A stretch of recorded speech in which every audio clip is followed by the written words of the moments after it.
आपण शिमला मिरची आणि बटाटा घालून भाजी करणार आहोत.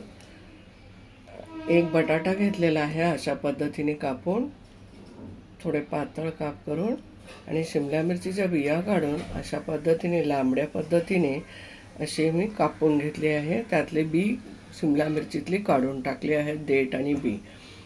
आता त्यासाठी लागणारं साहित्य: एक मोठा कांदा बारीक चिरून घेतला आहे, एक टोमॅटो बारीक चिरून घेतला आहे, अद्रक लसूण कोथिंबीरची ही ताजी पेस्ट आहे, आणि शेंगदाणे भाजून वाटून घेतलेले आहेत. एक चमचा कांदा लसूण गरम मसाला त्यात मिक्स असलेला हा मसाला घेतलेला आहे, आणि पाव चमचा हळद घेतलेली आहे, चवीप्रमाणे मीठ, आणि एक चमचाभर तेल कढाईमध्ये टाकलेले आहे गरम करायला. हे आता आपण कांदा टाकून घेऊया.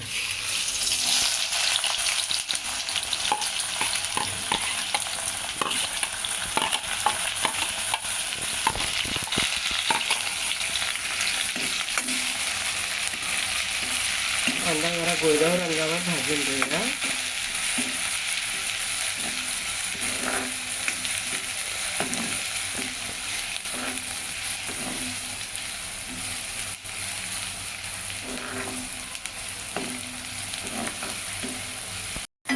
कांदा गुलदर रंगावर झालेला आहे. आता आपण कांदा लसणाचा एक चमचा मसाला टाकून घेऊया.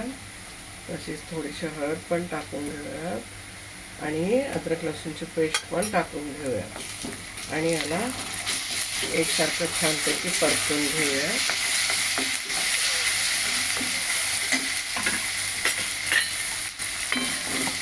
आता एक टोमॅटो बारीक चिरलेला होता तोही टाकून घेऊया.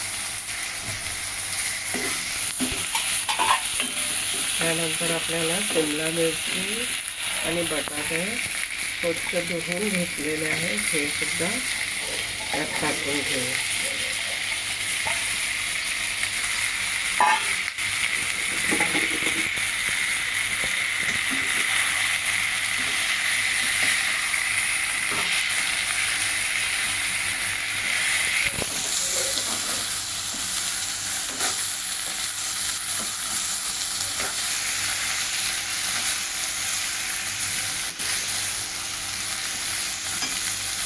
शेंगदाण्याचा कूट आहे, हे टाकून घेऊ.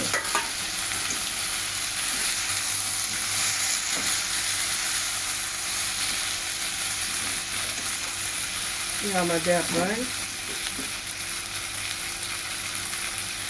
आपल्याला हवे असल्यास मी गरम पाणी करून घेतले आहे. एक ग्लास इतके गरम पाणी करून मी त्यामध्ये टाकलेले आहे. आता चवीप्रमाणे मीठ टाकून घेऊया.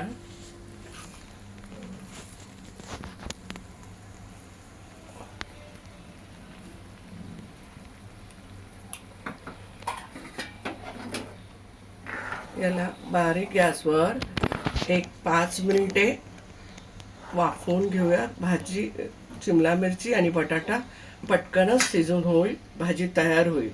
5 मिनिटासाठी झाकण लावून बारीक गॅस करूया. जी शिमला मिरचीची तयार झाली असेल, शिमला मिरची बटाट्याची, वाव, छान सुंदर झालेली आहे.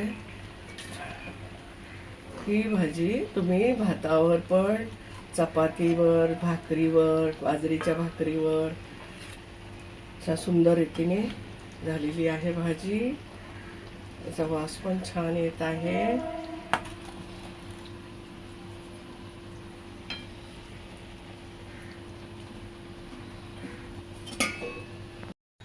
भाजी सर्व केलेली आहे, खाण्यासाठी रेडी आहे. मस्त खा, स्वस्त रहा, लाईक करा, शेअर करा.